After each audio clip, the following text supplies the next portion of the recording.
ওগো আল্লাহ,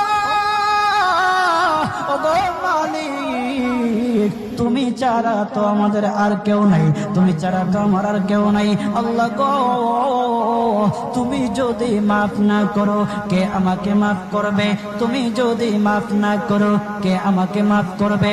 তুমি যদি আমাকে মাফ করো তাহলে তোমার কোনো দিকে কমবে না, তুমি যদি আমাকে মাফ না করো তোমার কোনো দিকে বাড়বে না।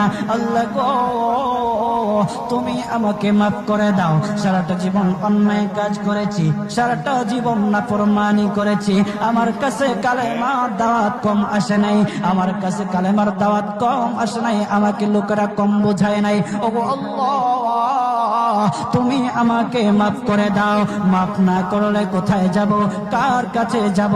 বাবা যখন মারে তখন মার কাছে আশ্রয় নেওয়া যায়, মা যখন প্রহার করে তখন বাবার কাছে আশ্রয় নেওয়া যায়, বাবা মা যখন প্রহার করে তখন দুনিয়ার কারো না কারো কাছে আশ্রয় নেওয়া যায়।